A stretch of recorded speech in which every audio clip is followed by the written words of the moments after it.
야고보서 5장 4절 말씀, 우리 한 절 같이 읽겠습니다. 보라, 너희 밭에 추수한 품꾼에게 주지 아니한 삭시 소리 지르며 그 추수한 자의 우는 소리가 만군의 주의 귀에 들렸느니라. 아멘. 야고보서 45번째 시간입니다. 중요한 것을 잊은 것 같다입니다. 지난 2주 동안에 우리가 성경이 말하는 그 재물과 또 하나님이 고생을 보내시는 이유에 대해서 살펴봤습니다. 성경이 말하는 재물은 그냥 인간의 행위예요. 자기의 행위, 자기의 의, 자기의 경건 이런 것들 있죠. 그래서 내가 스스로를 사랑하게 만드는 것들. 그래서 말세의 징조 중에 하나가 사람이 자기를 사랑하며 돈을 사랑하며 이렇게 나오거든요. 둘이 같은 거예요. 마음에 쌓은 게 많으니까 그걸 근거로 자기를 너무 사랑하고 있는 거예요. 자, 그래서 그것으로 스스로 의롭다 하고 있는 상태를 마음에 재물을 쌓았다 이렇게 이야기를 합니다.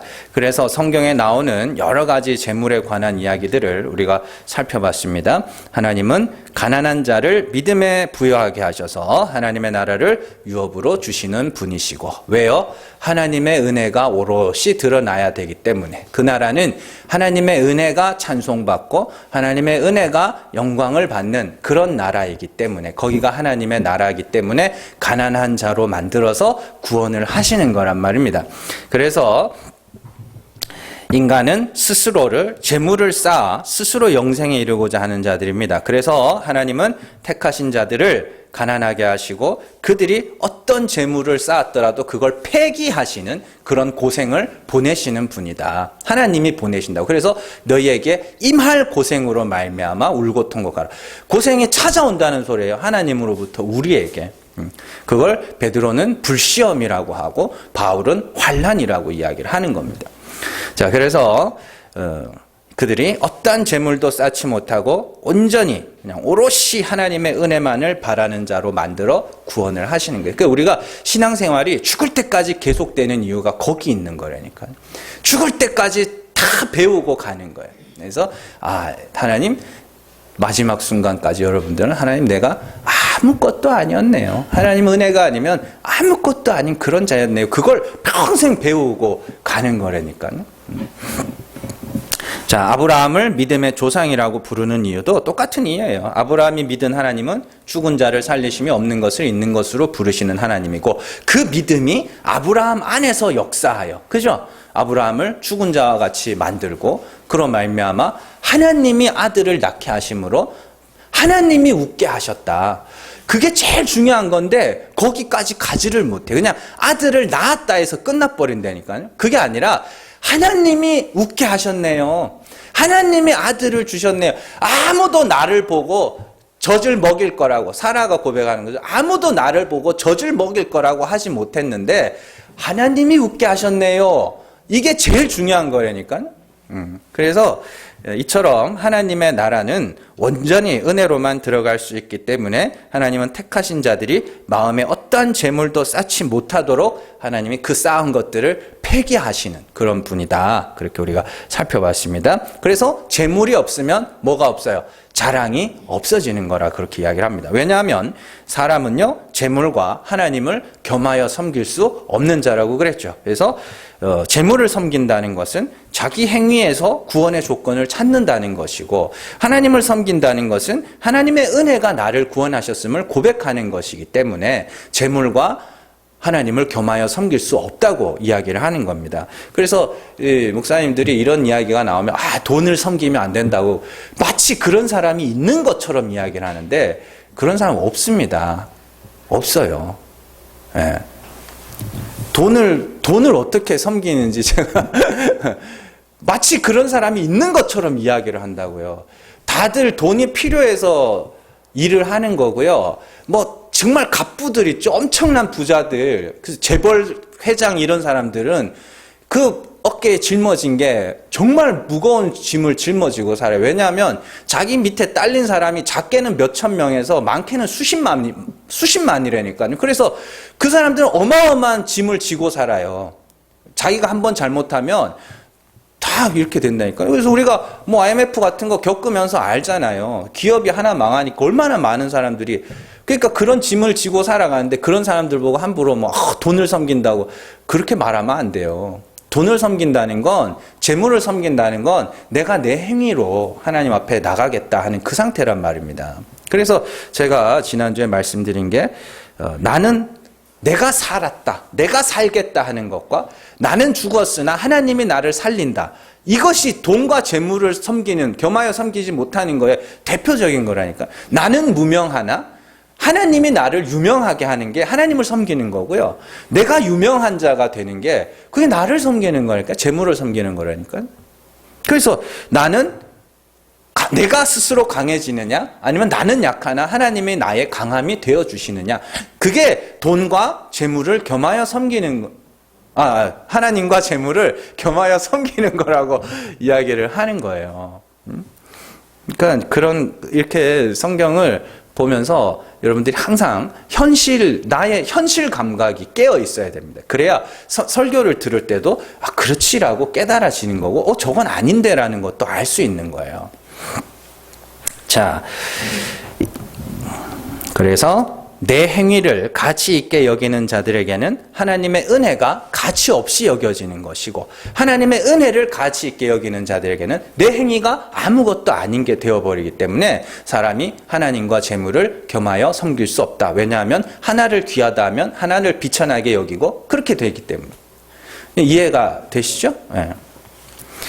제가 지난주에 설교를 올려놓고 이렇게 듣다 보니까 제가 약간 오해의 소지가 있는 말을 했는데, 아니나 다를까 그 말 했다고 혼났어요. 그래서 제가 그거를 좀 정리를 하고 오늘 말씀을 살펴보도록 하겠습니다. 지난주에 제가 성경이 하나님의 말씀이에요 막 이렇게 그 말을 했는데, 성경은 하나님의 말씀이 맞습니다. 하나님의 말씀이 맞아요. 다만 성경에 기록된 글자 하나, 문장 하나하나가 하나님의 말씀이라는 뜻이 아니고, 성경이 하나님에 대하여 기록하고 있기 때문에 하나님의 말씀이다, 이렇게 이야기를 합니다. 그래서 우리는 성경을 통하여서 하나님이 어떤 분인지를 알고 그 하나님과 올바른 관계를 맺을 때 성경은 내게 생명책이 되는 것이고, 우리가 그 생명책에 농명된 자가 되는 거예요. 그게 하나님과 화목하게 되면 그 생명책에 내 이름이 농명됐다고 이야기를 합니다. 그래서 신천지의 교적부에 등록되는 게, 생명책에 등록되는 게, 그네들은 진짜 그렇게 가르치거든요. 그래서 교적부에 이름 올라가려고 7개월 동안 한 주에 이틀 내지 3일씩 하루에 3시간인가 모여가지고 성경 공부를 해야 돼요. 그래서 몇 단계를 거쳐야 비로소 그 교족부에 이름이 올라가고 생명책에 이름이 기록됐다고 이야기를 한다고요. 그런 게 아니라 이 성경이라는 것이 하나님에 대하여 기록하고 있고, 우리가 그 하나님이 어떠한 분인지를 알고 그 하나님과 화목하여졌을 때, 올바른 관계를 맺었을 때 그 생명책에 내 이름이 농명되었다라고 이야기를 하는 겁니다. 이에 대해서는 제가 나중에 기회가 될 때 더 자세하게 설명을 해드릴게요. 자, 그래서 그 성경을 통해서 하나님을 보지 못하고 성경에 기록된 사람에게서 그냥 교훈만 받고 있다면 그 성경은 책들이 돼요. 책들이 되어서 멸망에 이르게 됩니다. 여러분들 잘 이해를 하셔야 돼요. 예수님은 바리새인들을 향해서 산으로 들로 다니면서 성도 한 사람을 구해다가 배나 더 지옥 자식을 만든다, 이렇게 이야기를 했습니다. 그러면 바리새인들이 뭘 가르쳤겠어요? 성경을 가르쳤다니까요. 바리새인들과 서기관들이 엉뚱한 책들을 갖고 와서 사람들을 가르친 게 아니에요. 그 사람들이 성경을 가르쳤다니까요. 근데 그 성경으로 사람들을 가르쳐서 뭘 만든다 그래요? 배나 더 지옥 자식을 만든다. 왜냐하면 그들이 성경을 통하여 하나님을 알지 못하고 내가 어떻게 살아야 되는가에만 관심을 갖고 있었기 때문이에요. 자, 마가복음 7장 6절에서 7절 같이 읽습니다. 이르시되 이사야가 너희 외식하는 자에 대하여 잘 예언하였도다. 기록하였으되 이 백성이 입술로는 나를 공경하되 마음은 내게서 멀도다. 사람의 계명으로 교훈을 삼아 가르치니 나를 헛되이 경배하는도다 하였느니라. 아멘. 있습니다. 사람의 계명으로 교훈을 삼아 가르치는 것은 하나님을 헛되이 경배하는 거예요. 왜냐하면 성경은 하나님에 대하여 기록하고 있다니까요. 하나님이 어떠한 분인지를 가르쳐주고 있는 책인데 그걸 통하여 거기에 등장인물들, 거기서 어떤 교훈을 받고 여러 가지 율법의 계명들을 갖고 그걸 갖고 이렇게 살아야 된다, 저렇게 살아야 된다, 그렇게만 가르치고 있으니까 그게 사람의 교훈으로 가르치는 거죠. 근데 우리가 지금껏 신앙생활을 해오면서 배운 게 다 그런 거잖아요. 사람의 계명으로 교훈을 삼아 가르친다는 것은 그들이 성경을 통하여 사람이 이렇게 해야 하나님이 이렇게 한다라는 것으로 가르쳤다는 뜻이에요.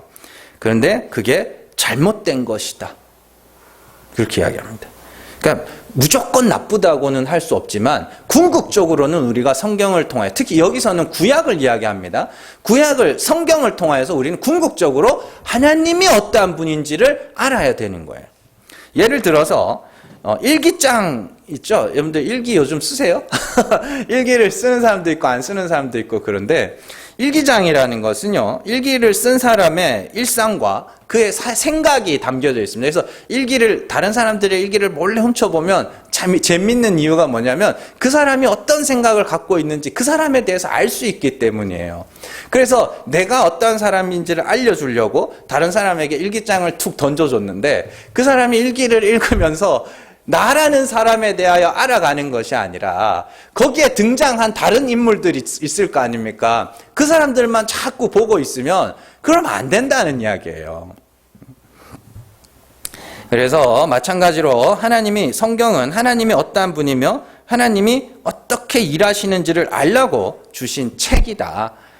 그래서 그 성경을 통하여 하나님이 어떠한 분인지를 알게 된 자들에게 성경은 하나님의 말씀이 되는 것이지만 성경에 등장하는 인물들에게서 교훈을 얻고자 하는 사람들에게 성경은 그저 사람의 교훈이며 그것은 멸망에 이르게 하는 책이 되기도 합니다.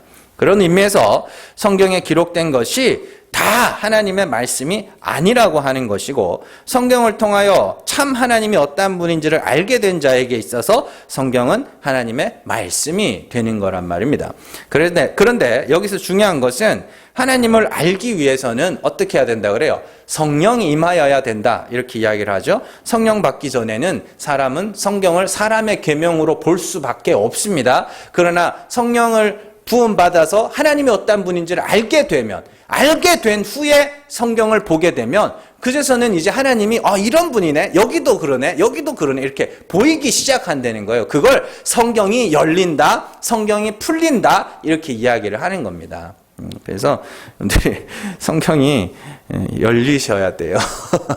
성경을 통해서 진짜네, 창세기부터 요한계시록까지 은혜를 기록해 놓고 있구나. 하나님이 죽은 자를 살리셔서 그 살아난 자들의 찬송을 받으시는 그 이야기들로 가득 차 있는 게 성경이구나로 여러분들이 그걸 읽어내기 시작하고, 그리고 내가 그 하나님으로 말미암아 죽은 자 가운데서 살아나서 하나님의 영광을 찬송할 자가 되면 여러분들이 생명책에 농명된 자가 됐다라고 이야기를 하는 거란 말이에요. 자, 어쨌든 성경은 하나님의 말씀이 맞습니다. 그러나 어떤 사람들에게는 그게 사람의 교훈으로 보일 수도 있다. 잘 기억을 하세요. 자, 벌써 11월 둘째 주일입니다. 시간이 너무 빨리 가는 것 같아요. 이제 한 달 좀 더 지나면은 성탄절이 되는데 어린 아이들에게 성탄절 하면 제일 먼저 생각나는 게 산타클로스죠. 그래서 예전에 어느 시트콤에서 초등학생인 아이에게 그 이웃의 할아버지가 산타는 없다고 가르쳐주는 그런 내용이 있었어요. 그래서 그 아이가 산타 있어요. 지난 성탄절에는 제가 좋아하는 인형을 산타 할아버지가 사주셨다고 막 그러니까 그 할아버지가 그 선물 포장지에 뭐라고 적혀 있더냐? 그랬더니 백화점 이름이 적혀 있었다고. 그러면서 포장지에 백화점 이름이 적혀 있지 않았냐고. 그러면서 그냥 산타 할아버지가 돈이 얼마나 많아서 전 세계 모든 애들에게 그런 그 백화점 선물을 사주겠냐고. 옆집에는 또 다른 가게에서 선물 받았을 거라고 막 그러면서 그런 이야기가 나왔는데, 참. 원래 이 산타클로스라는 사람은 터키의 주교였어요. 터키 지역에. 그래서 뭐 맨날 산타 할아버지는 뭐 루돌프 썰매를 타고 다니는 그건 원래 아닙니다. 원래 터키 지역은 따뜻한 동네예요. 그래서 썰매 타고 다닐 일이 잘 없거든요. 그래서 터키의 주교였던 성 니콜라우스라는 사람인데 이 사람이 그 남몰래 선행을 많이 했던 사람이라 그래요. 그래서 그 풍습이 북유럽 쪽으로 전해집니다. 그래서 거기서 루돌프가 나오고 썰매를 타고 다니고 지금도 산타 할아버지가 어디죠? 그 뭐 아일랜드인가? 뭐 하여튼 그쪽 동네에 있다며요. 뭐 하여튼 그쪽 동네에서 있다고 그러는데 그래서 그 북유럽 지역의 언어로 원래 세인트 니콜라우스인데 그 북유럽 쪽 언어로 하면은 산테클레스라고 읽혀지게 됩니다. 그래서 거기서 산타클로스가 되는 것이고 그리고 후에 신대륙으로 이동한 사람들에 의해서 그 풍습이 전 세계로 이렇게 퍼져나가게 됩니다. 그리고 재밌는 것은요, 그 산타가 입는 빨간 옷 있죠? 그건 코카콜라 회사에서 홍보를 위해서 이렇게 한 겁니다. 원래는 초록색 옷을 입었다 그래요. 그리고 양말에다가 선물을 넣어주는 이 풍습이 있는데 그거는 원래 이제 꿀뚝으로다가 그 가난한 세 자매가 부모가 없는 가난한 세 자매를 불쌍히 여겨가지고 금덩어리를 꿀뚝으로 이렇게 집어 던졌대요. 그랬더니 그게 어디 튀겨가지고 양말 안으로 이렇게 쏙 들어가는 그런 일이 있었다고 그래요. 그래가지고 양말에다가 선물을 넣는 그런 풍습이 있었다고 그럽니다. 그래서 이 산타클로스를 우리가 생각하면 제일 먼저 떠오르는 노래가 저는 개인적으로는 울면 안 돼 라는 노래입니다. 이 노래는 1934년에 발표된 노래인데 원래 가사 내용이 굉장히 협박조입니다. 뭐냐면 조심하는 게 좋을 거야. 울지 않는 게 좋을 거야. 입술을 내밀지 않는, 이렇게 입 삐지면 입 나오잖아요. 그래서 입술을 내밀지 않는 게 좋을 거야. 왜냐하면 산타클로스가 마을로 오고 있기 때문이지. 이게 이제 원래 가사 내용이에요. 이제 그거를 이제 애들한테 이해를 좀 쉽게 시키기 위해서 우리는 뭐 울면 안 돼, 울면 안 돼. 산타 할아버지는 우는 아이들에게는 선물을 안 주신다. 이런 내용으로 바꿨어요. 제가 이 가사 내용을 이렇게 보면서 여러분들 뭔가 몇 가지 우리가 궁금한 지점이 있어요. 원래 산타였던 성 니콜라우스는 가난한 사람들을 돕기 위해서 선물을 나눠줬던 사람입니다. 그렇다면 오늘날 사람들이 생각하듯이 산타는 당연히 선물을 줘야 되는 거예요? 그러니까 진짜 있다면, 진짜 산타가 있다면 선물을 당연히 줘야 되냐고요. 예? 아니잖아요. 그렇죠. 당연히 줘야 되는 게 아니에요. 그래서 또한 선물을 받을 사람이 울지 않아야 선물을 준다면 그 선물을 받은 아이는 뭐라고 생각할까요? 내가 울지 않아서 선물을 줬겠구나. 그렇게 생각을 해요. 그리고 제일 중요한 거 하나를 놓치는데 뭐냐면 아무도 그 선물을 준 그 산타에게 고마워하는 사람이 없기 때문에 없어요. 정말로요. 제가 뭐 산타가 나오는 그런 뭐 이런 이야기 내는 걸 봐도 그냥 그 선물 자체만 보고 좋아하고 그러지 뭐 산타한테 고마워한다는 이야기를 제가 들어본 적이 거의 없는 것 같아요. 뭐 어딘가 있겠죠. 그리고 개인적으로 가장 나쁜 사람들은 이 노래의 가사를 만든 사람과 그 노래 가사를 이용해서 아이들을 협박하고 있는 부모들이죠. 마치 울면 선물을 못 받을 것처럼 협박해서 산타의 이름을 들먹여 아이들을 뭐하지 못하게 협박하고 있는 거예요. 울지 못하게 협박하고 짜증내지 못하게 협박하고 있는 거예요. 그냥 가볍게 넘겨버릴 수도 있는 내용이지만 이런 가사의 내용 속에 오해된 기독교의 모습이 그대로 들어있어요. 사실. 여러분들 왜 울면 안 된다고 그래요? 정말로 산타가 선물을 안 줄까 봐? 왜 짜증내면 안 된다고 그래요? 사실 누가 싫은 거예요 그거? 예? 부모가 싫은 거 아닙니까? 애가 울고 짜증내면 부모가 싫은 거잖아요. 그런데 그걸 누구를 핑계대고 있는 거예요? 산타를 핑계대고 있는 거죠. 선물 안 준댄다. 야, 울면 선물 안 준댄다. 이러면서. 그리고 그런 자녀들은 그런 노래의 가사를 들으면서 산타를 울면 선물 안 주는 쫌생이 영감으로 인식하게 되는 것이죠. 오늘날 교회들이 하나님에 대해서 가르치는 것이 꼭 그런 모습입니다. 사람이 싫은 것을 하나님이 싫은 것으로 가르쳐서 그렇게 사람의 종으로 만들어버리는 거예요. 고린도전서 7장 22절에서 23절 같이 읽습니다. 주 안에서 부르심을 받은 자는 종이라도 주께 속한 자유인이요 또 그와 같이 자유인으로 있을 때에 부르심을 받은 자는 그리스도의 종이니라. 너희는 값으로 사신 것이니 사람들의 종이 되지 말라. 아멘.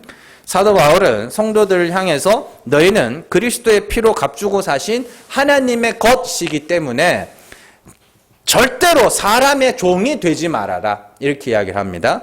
그렇다면 사람의 종이라는 게 뭐예요? 사람의 종이 뭔데요? 하나님의 것은 오케이 이해는 하겠는데 사람의 종이 되는 게 뭐예요?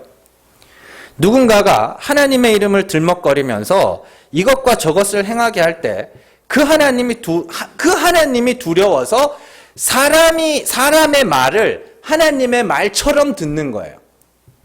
그걸 사람의 종이라 해요. 예를 들어서 하나님이 거짓말하는 거 싫어하니까 하지 마. 사실 그건 누가 싫은 거예요? 자기가 싫은 거거든요. 그래서 하나님이 거짓말 싫어하니까 거짓말 안 해야지.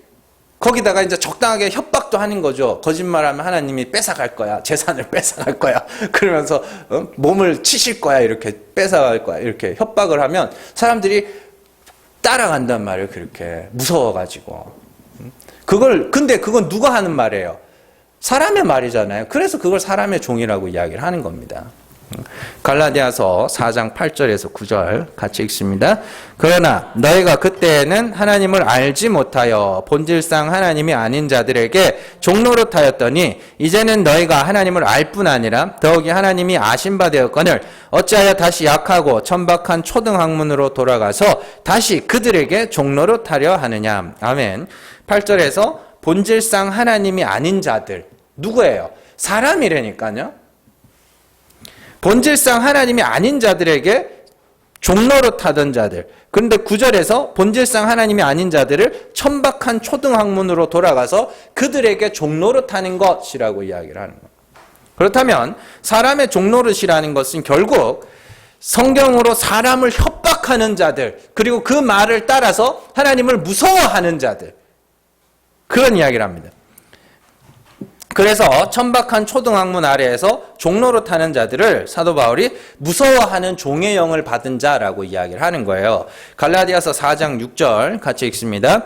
너희가 아들이므로 하나님이 그 아들의 영을 우리 마음 가운데 보내사 아빠 아버지라 부르게 하셨느니라. 아멘. 로마서 8장 15절 같이 읽습니다. 너희는 다시 무서워하는 종의 영을 받지 아니하고 양자의 영을 받았으므로 우리가 아빠 아버지라고 부르짖느니라. 아멘. 두 말씀이 똑같죠? 똑같죠. 양자의 영이니까 아들의 영입니다.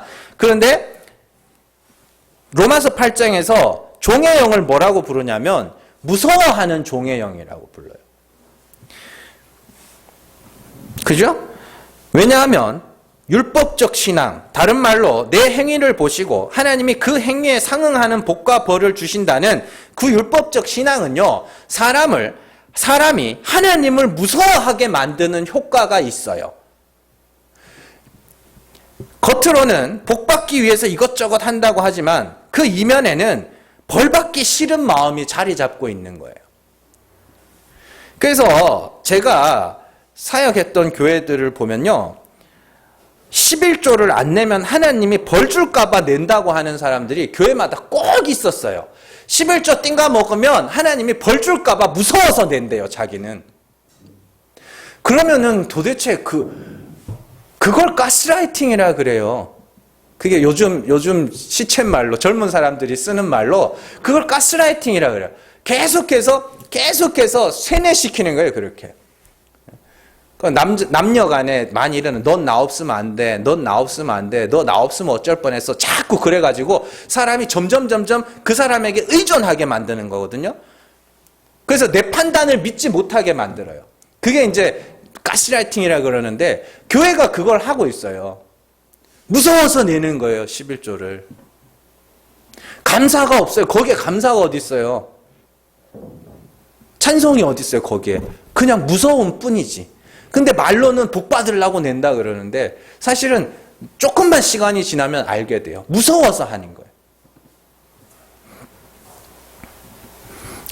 그래서 목사들이 성도들을 길들이는 방법 중에 하나입니다. 그게 계속해서 복과 저주에 대해서 계속해서 가르치는 거예요. 이렇게 하면 복 받는다, 그렇게 안 하면 벌 받는다. 그래서 계속 그런 걸 가스라이팅이라 그래요. 그래서 자기는 하나님 앞에 복 받기 위해서 한다고 그러는데 가만 보면 목사에게 의존해 있는 거예요. 목사 말을 듣고 목사가 시키는 대로만 하는 거예요. 그래서 목사들이 완전 상식에서 어긋난 일들을 시키는데도 그렇게 따라가는 거예요. 이런 게 이제 가스라이팅이라고 그러는 거예요. 근데 여러분들, 성도들이 목사 말에 순종을 해주셔야 하는 이유는 딴 거 없어요. 그 사람이 말씀에 집중할 수 있게 하기 위해서예요. 그렇다고 시키는 대로 다 하라는 이야기가 아니라, 저도 뭐 상식이 어긋난 거는 여러분들한테 요구도 안 할 거지만 그냥 다른 데 신경 덜 스트레스 받게 하기 위해서 그렇게 그냥 따라주는 거지. 그게 진짜 이건 아니다 싶은 거는 거절할 수도 있는 거예요. 그러니까 한번 보세요. 울면 산타가 선물을 안 줄까봐 그게 무서워서 울고 나서 막 어떡하지 하는 아이나, 하나님이 무서워서 이것저것을 하고 있는 그 사람이나 뭐가 다르냐고요. 똑같지. 그렇게 하나님이 무서워서 이것저것을 하고 있는 사이에 모든 성도들이 아주 중요한 하나를 놓치고 있는데, 성도들이 하나님을 향한 감사와 찬송을 잃어가고 있다는 것입니다. 이게 진짜 문제예요. 여러분들, 산타가 선물을 주고 바라는 것이 그 아이들의 기뻐하는 모습과 그 아이들의 감사하는 모습이라면, 네가 울고 짜증내도 나는 선물을 줄 거야. 네가 울고 짜증내도 선물을 줄 거야. 그러니 고마워하고 기뻐하고, 또 나를 오해하는 사람들에게 가서 산타는 그런 사람이 아니라고 말해주지 않겠어? 그게 진짜 가사거든요. 그게 복음이에요. 그게 복음을 증거한다? 하나님의 영광을 나타낸다는 건 많은 사람들이, 거의 모든 사람들이 하나님을 오해하고 있기 때문에 하나님 그런 분 아니야, 하나님 사실 이런 분이야 라고 말해주는 걸 전도라고 그래요. 그게 진짜 기독교라고요. 오늘 말씀이 그런 이야기를 하고 있는 겁니다. 오늘 말씀은 하나님이 부한 자들에게 고생을 보내시는 이유에 대해서 설명을 하고 있는 거예요. 그래서 1절부터 쭉 이어지는 겁니다. 다음 주까지 6절까지 쭉 하나님이 고생을 보내시는 이유에 대해서. 그래서 지난주 마지막 부분에 너희가 말세에 재물을 쌓았도다. 말세에 재물을 쌓았다는 건 하나님이 어떠한 분인지 예수 그리스도를 통하여 나타냈음에도 불구하고, 하나님이 죽은 자를 살리시는 이심을 그리스도를 통하여 나타냈음에도 불구하고 너희가 재물을 쌓고 있기 때문에 하나님이 너희에게 고생을 보내셔서 그 재물을 제거하실 거야. 그게 이제 첫 번째 이유잖아요. 그러니까 오늘 말씀이 이제 두 번째 이유예요. 고생을 보내시는 두 번째 이유. 그래서 하나님이 고생을 보내시는 두 번째 이유가 뭐냐면, 성도들이 추수한 품꾼에게 삭슬 주지 않아서 추수꾼이 하나님에게 부르짖고 있기 때문이라고 그래요. 이 이야기는 사실 율법에 나오는 계명을 근거로 야고보가 하는 이야기입니다. 신명기 24장 14절에서 15절 말씀 같이 읽습니다. 곤궁하고 비난한 품꾼은 너희 형제든지 내 땅 성문 안에 우거하는 객이든지 그를 학대하지 말며 그 품삯을 당일에 주고 해진 후까지 미루지 말라. 이는 그가 가난함으로 그 품삯을 간절히 바람이라. 그가 너를 여호와께 호소하지 않게 하라. 그렇지 않으면 그것이 내게 죄가 될 것임이라. 아멘. 오늘 말씀이 이 이야기라니까. 똑같이 추수한 품꾼이 삭슬 못 받아서 하나님께 막 부르짖고 있어요. 그러면 이 추수한 품꾼이 누구예요? 예수 그리스도라니까요. 그러니까 사람이 일 시켰는데 돈 안 주면 요즘에 노동청에 신고하면 난리 납니다. 그러면 저 예전에 또 교회에 나오셔서 지금 이사 가셨는데 태권도 도장 하시던 분이 있어요. 관장님이 계신데 그 아르바이트를 한 2달인가 데려다 썼대요. 근데 거기서 막 그 사람이 일일이 다 시간을 계산해 가지고 얼마를 안 줬다고 이 노동부에다가 고발을 한 거예요. 그래가지고 벌금이 뭐 몇백만 원이 나와가지고 물었다고 그러시는데 그런 이야기가 아닙니다. 오늘 말씀이 추수한 품꾼을 추수하기 위하여 오신 품꾼이 예수 그리스도라니까요. 그래서 형제든지 객이든지 이런 말이 나오는 거 신명기 말씀에서 형제는 누구예요? 예수 그리스도 아닙니까? 객은 누구예요? 하늘로부터 오신 그 하나님 아닙니까? 이 땅에 오셔서 가난하며 약한 자로 죽으셨죠. 원래 그 가난과 약함은 우리 겁니다. 그래서 우리의 죄를 대신 지시고 가시는 세상 죄를 지고 가는 하나님의 어린 양으로서 그리스도께서 십자가에 못 박아서 우리 대신하여 죽으신 거죠. 그리고 하나님이 그를 죽은 자 가운데서 살려내셨고 그래서 이렇게 돼야 구원에 이를 수 있다는 걸 우리에게 보여주셨잖아요. 그게 추수하는 품꾼으로 오신 예수 그리스도거든요. 근데 그리스도에게 삭슬 줘야 되는데 아무도 그 삭슬을 안 주고 있다는 소리입니다. 성도들이. 자, 그러면 그 품꾼이 우리에게 원하는 삭시 뭐예요? 그 대속의 은혜를 아는 자들, 하나님의 사랑이고 그게. 그래서 로마서 5장에서 그리스도께서 십자가에 못 박히심으로 우리를 향한 하나님의 사랑을 확증하셨다. 그래서 그 하나님의 사랑을 아는 자들의 감사와 찬송이 그 품꾼에게 주어야 할 삭시인데 아무도 그걸 안 주고 있다는 소리예요. 왜냐하면 여전히 구원의 조건을 자기에게서 찾고 그래서 울면 안 돼. 산타 할아버지는 우는 아이에겐 선물을 안 주신대. 네, 그것만 가르치고 있는 거예요. 그래서 혹시나 구원을 못 받을까 봐 눈물이 나도 울지 못하고 또 다른 우는 자들을 보면서 너 왜 우니? 너 그러면 선물 못 받는다? 그러고 있는 것과 똑같은 거예요.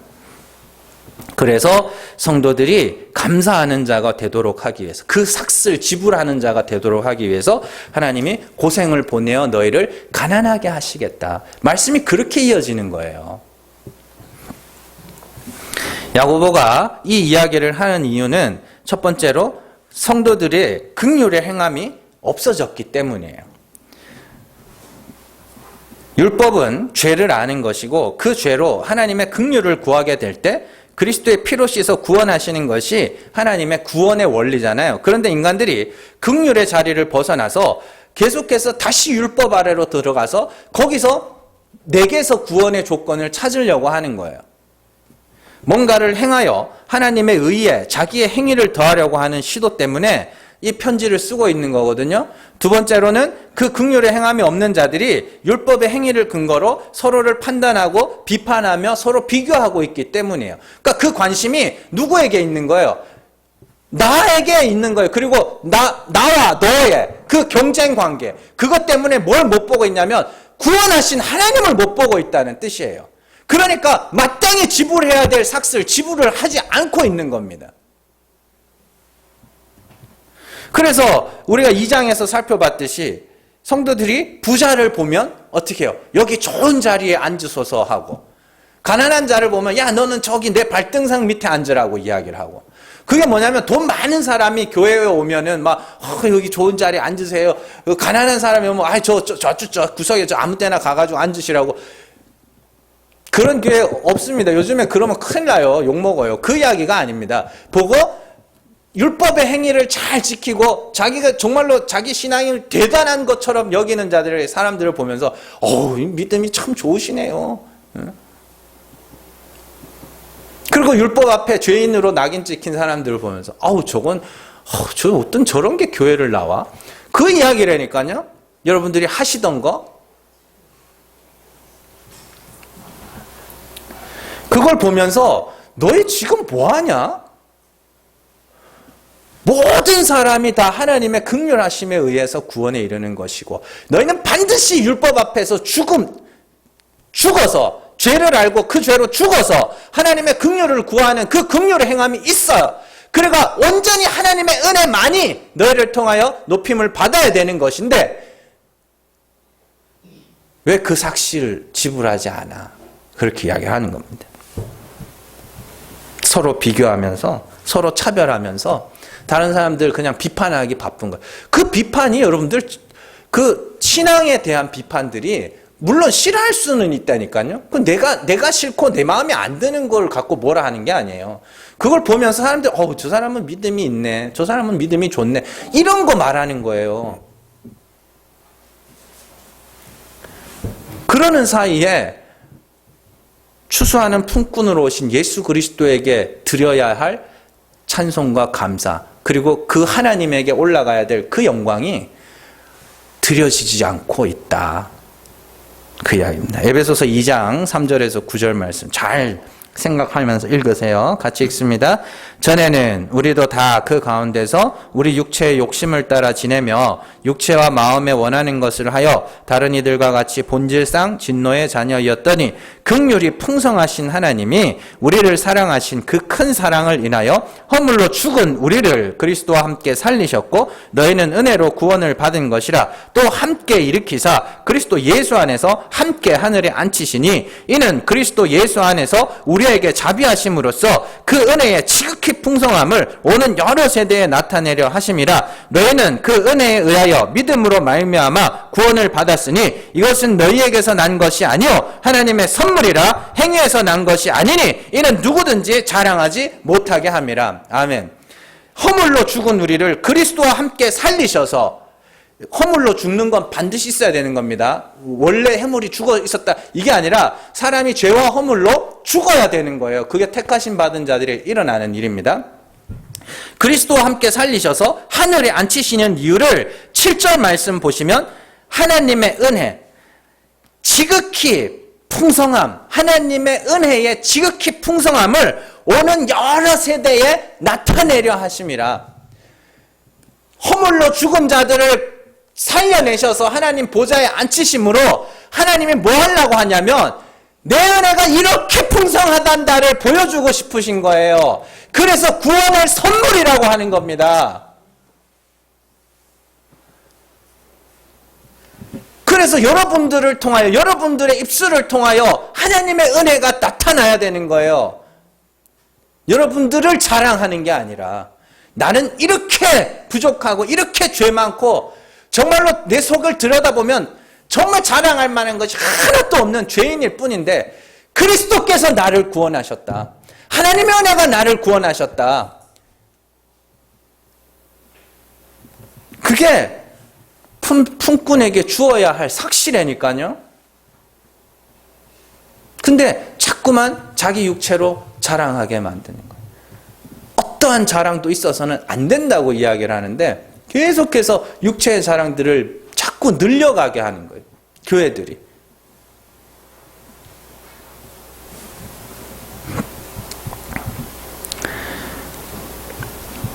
그래서 품꾼에게 주지 않은 삭시 소리를 지르고 추수한 자의 우는 소리가 주의 귀에 들리는 거예요.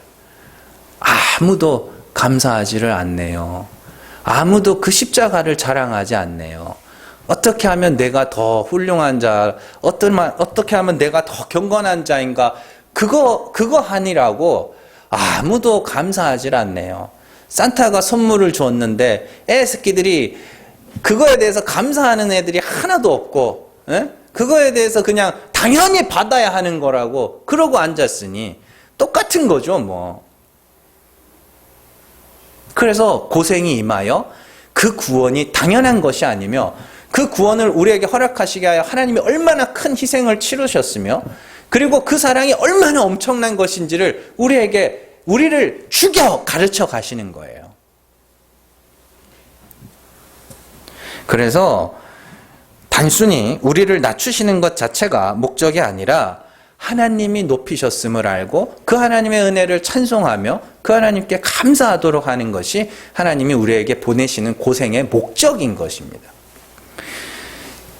그런데 교회라는 곳에서 하나님의 이름으로 이런저런 명령을 주어서 사람들이 하나님을 두렵게 만들어버리면 그러면 안 되는 거예요. 자, 여러분들이 은혜를 깨달으셔야 됩니다. 은혜를 알기 위해서는 반드시 여러분들은 여러분들의 죄를 알아야 하고 그 죄를 아는 만큼 그 죄를 사하시기 위하여 십자가에 오르신 그리스도와 그 아들을 보내어 우리를 사랑해 주신 하나님의 그 사랑의 크기가 여러분들 안에서 풍성하여지는 거거든요. 그건 완전한 거라 그러잖아요. 하나님이 하시는 일은 완전하고 영원하다 그러죠. 그러니까 하나님은 예수 그리스도의 십자가로 말미암아 끝내셨어요. 끝냈는데 그러면 이 끝낸 이 복이 얼마나 큰지를 알기 위해서 우리를 점점 낮추어 가시는 거란 말입니다. 그래서 내가 낮아지는 만큼 그 은혜가 우리에게서 풍성하여지는 거란 말이에요. 그래서 그때는 내가 은혜를 알고 나면 이제 감사함으로 하게 되는 거예요. 헌금도 하게 되는 거고, 11조, 10의 2조, 10의 3조도 할 수 있는 거고, 인생을 투신할 수도 있는 거예요. 그 사랑에 감동하여. 그건 하나님이 주신 은혜대로, 은사대로 깨닫게 되는 것이고, 그러니까 여러분들이 헌금을 할 때에 감사와 기쁨이라는 것이 전제되어 있어야 하는 것이지, 이거 안 하면 하나님이 그냥 벌 줄까봐 안 해도 벌 안 줘요. 그냥 교회가 어려워질 뿐이지. 교회가 어려워질 뿐이지 그거 안 한다고 하나님 벌 안 준다니까요. 온전한 11조라는 게 그런 겁니다. 그리스도로 말미암아 죄사함을 받은 자들이 그 은혜에 감사하여 내놓는 거.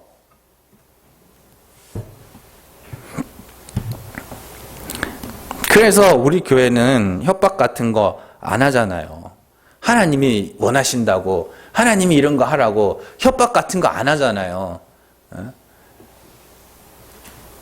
그래서 청소하는 것을 주의 일이라 거짓말하지 않고 식당 봉사하는 것을 주의 일이라 거짓말하지 않아요. 그거는 성도들을 섬기는 거예요. 성도가 성도들을, 하나님이 마음을 주신 성도들이 그 다른 성도들을 섬겨주는 거라니까요. 그래서 섬김을 받는 자들은 이렇게 섬겨주시는 분들에게 고마워하면 되는 거고, 그리고 섬기는 자들은 그걸 통하여 또 섬기는 기쁨이 뭔지를 또 아는 거고, 또 다른 모양으로 하나님이 은사를 주시면, 깨닫게 하시고 일하게 하시면 가서 복음을 전하면서도 배울 수 있는 것이고, 그런 거예요. 그게 하나님의 일이다. 이게 하나님이 원하시는 일이다. 그게 다 협박이라니까요.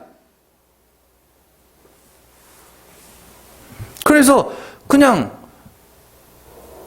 하게 하시는 대로 그냥 놔두는 거예요. 그러나 여러분들 중요한 것은 뭔가를 하고 안 하고의 문제가 아니라 정말 해야 하는 것. 품꾼에게, 추수하는 품꾼에게 해가 지기 전에 삭슬 지불하는 거. 그거예요. 이 죄 많고 허물 많은 나를 대신하여 십자가에 오르심으로 나의 죄를 사하여 주신 예수 그리스도의 이름과, 그리고 그 아들을 통하여 우리의 죄를 사하심으로 그 사랑을 우리에게 확증하여 주신 그 하나님의 은혜, 그걸 여러분들이 깨달아 가셔야 된다니까요.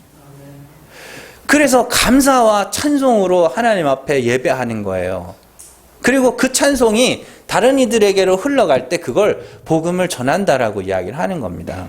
고린도후서 4장 14절에서 15절 말씀 같이 읽습니다. 주 예수를 다시 살리시니가 예수와 함께 우리도 다시 살리사 너희와 함께 그 앞에 서게 하실 줄을 아노라. 이는 모든 것이 너희를 위함이니 많은 사람의 감사로 말미암아 은혜가 더하여 넘쳐서 하나님께 영광을 돌리게 하려 함이라. 아멘. 하나님이 죽은 자를 살리셔서, 그리스도와 함께 죽은 자를 그리스도와 함께 살리셔서 뭐 하게 하시겠다 그래요?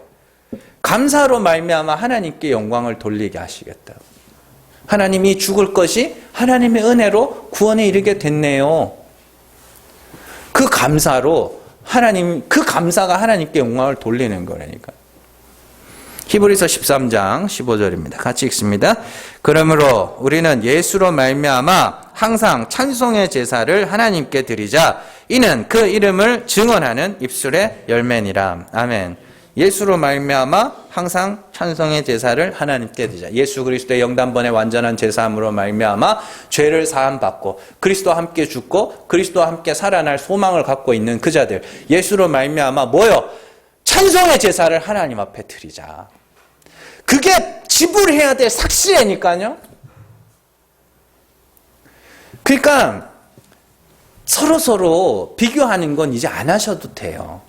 서로 비교할 필요 없어요. 누구 믿음이 더 좋냐? 이제 여러분들은 그런 거 안 하실 거라고 제가 생각을 하는데 혹시라도 그러한 미혹에 빠지지 마세요. 누가 더 훌륭하다, 누가 아무 의미 없다니까. 아무 의미 없는 싸움이에요. 이겨봤자 남는 게 없어요. 그 싸움엔 도리어 지는 게 더 낫다고 제가 금요일 날 말씀드렸는데 영상이 안 올라갔구나. 그래서 그 싸움엔 지는 게 더 나아요. 하나님이 우리에게 원하시는 것은 죄사함을 받고 죽은 자 가운데서 살아나신 자들의 기쁨이며 찬송이며 감사입니다. 그게 우리가 하나님을 기쁘시게 하는 거예요. 그게 하나님을 기쁘게 하는 건 내가 착하게 살고 뭐 변화된 삶을 살고 그게 아니라 그 은혜를 알고 그에 대하여 감사할 줄 아는 거, 그거 원하신다니까요. 그러니까 그 은혜를 아시고 찬송과 감사로 하나님 앞에 영광 돌리고 찬송의 제사로 하나님을 영광 돌리며 또 하나님을 오해하는 자들에게 야, 내가 믿는 하나님은 이런 분이야 라고 자신 있게 말할 수 있는, 그래서 추수꾼이 더 이상 울지 않게, 삭슬 못 받아서 울지 않게 그에게 지불해야 될 삭슬을 날마다 지불하면서 살아가는 저 여러분들 되시기를 주님의 이름으로 축원합니다. 기도하겠습니다.